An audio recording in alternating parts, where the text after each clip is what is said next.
Hello everybody and welcome to another episode of Box Office Talk. This is the show where I break down what happened at the box office, see if my predictions for the top 5 are correct, then make predictions for next week's top 5. So let's get right on into it. Last week I predicted that number 1 would be Abominable, number 2 would be Downton Abbey, number 3 would be Ad Astra, number 4 would be Rambo Last Blood, and number 5 would be It Chapter 2. And unfortunately I only got 2 out of 5 of my predictions right for this weekend, and it was conveniently the top 2. Everything else was completely wrong. So let's go over what happened in the overall top 10. Number 1 was of course Abominable. I kind of thought this would get number 1 because it is a DreamWorks animated film and there hasn't been like a decent like family film out for families to all go see, so I figured it would get number 1. I was very surprised though that it opened up very little with only $20 million. I guess I'm sort of surprised because I thought maybe it'd get a little bit bigger, but I'm not all that surprised because I'm not sure if this had the same kind of marketing push as some other animated films that have come out. It's definitely one of DreamWorks' lower opening weekends, but it's not their overall lowest. Like they've had lower openings before, so this actually isn't all that bad, but since its budget is $75 million, they're really going to have to make up for that with their overall domestic combined with worldwide total, and worldwide it is only sitting at $31 million right now. So this isn't really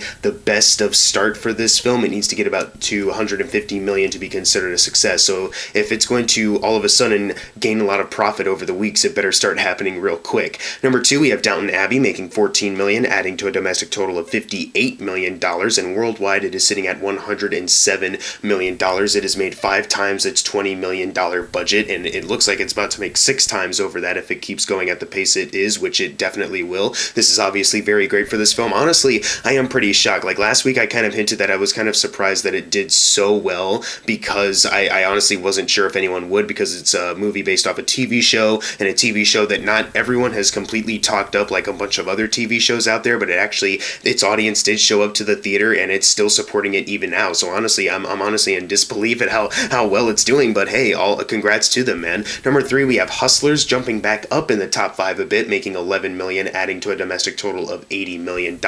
Worldwide, it is sitting at $95 million, so it only needs about $5 million more to make 5 times its $20 million budget, and I think it's definitely going to be able to do that, obviously, which is fantastic for this film, the fact that it's making so much money, and it still has some staying power, because as I said before, it went down a bit last week at the top 5, but it bumped back a bit to the number 3 spot. So the fact that it still has this staying power, that people are still talking about it like you should go see this movie, like that's honestly really impressive for this thing. Number 4, we have It Chapter 2 making $10.4 million, adding to a domestic total of $193 million, so $7 million away from getting to $200 million domestically. Worldwide though, it is sitting at $417 million as of right now. Domestically and worldwide, it still isn't anywhere close to outgrossing the first film at all, and I'm thinking now as the weeks have gone by a bit, I'm thinking it's probably not going to outgross it domestically or worldwide in any way, shape, or form, but it's still making a ton of money. Don't let this mistake you at all. Like, this is still great. It's still making a profit, obviously, but it's just not going to outgross the first film, unlike what a lot of people really wanted it to do.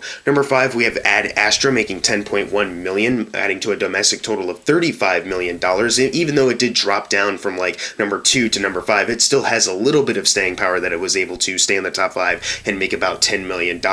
But this also adds to a worldwide total of $89 million. Both the domestic total and worldwide total are the highest grossing runs that James Gray has ever had for a feature film of his, so that is obviously a great win for him, that one of his movies is actually making the most money that any film in his career has, but it still isn't anywhere close to not only outgrossing $100 million, but doubling that budget as well. This is a really expensive movie to make, and not that as many people are showing up. Worldwide, it looks like it will cross over the $100 million threshold very soon, but it still needs to double that to actually be considered a success, so they can cover additional costs like the marketing and stuff like that. So I'm really not sure if it will be able to do that though, even though it did have a slight bit of staying power this weekend. Number 6, we have Rambo Last Blood making $8 million, adding to a domestic total of $33 million. Domestically, it is $9 million away from outgrossing Rambo 4, so maybe it will do that. The fact that it's dropping down so low is kind of worrying, but I think it definitely will. Currently, it's the lowest grossing Rambo film domestically,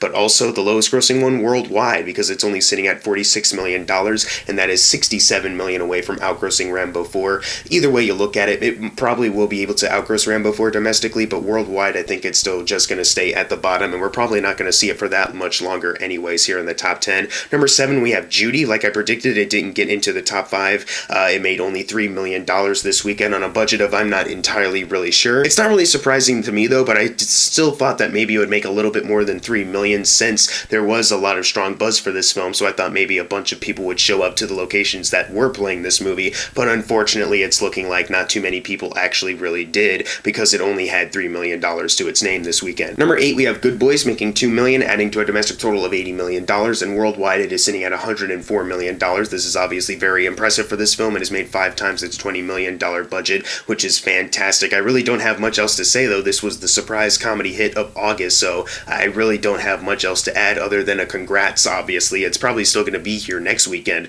Number 9, we have The Lion King, making $1.6 million, adding to a domestic total of $540 million. Worldwide, it is sitting at $1.638 billion. Similar to Good Boys, I have nothing else to really say about this film other than it is still the only film in this entire top 10 to have the most amount of money to its name. Like, goddamn, $1.638 billion is a lot, so congrats, Disney. And finally, closing out the video, number 10, we have Angel Has Fallen, making $1.5 million, adding to a domestic total of $67 million. Worldwide, it is sitting at $123 million. So it was able to triple that $40 million budget at least. That's pretty good for them, although it wasn't able to outgross Olympus Has Fallen domestically or either of the Has Fallen films worldwide. It still made at least a tiny bit of profit for itself, so not a completely horrible way to end off this series. But now it's time for the fun part, the predictions for next week's top 5. Number 1, I'm going with Joker. Number 2, Abominable. Number 3, Downton Abbey. Number 4, Hustlers. And number 5, It Chapter 2. But what are your predictions for next week's top 5? Leave them in the comments below. And as always, thank you guys for watching. Make sure to subscribe. I'm Jackson Fulcher. See you guys next time.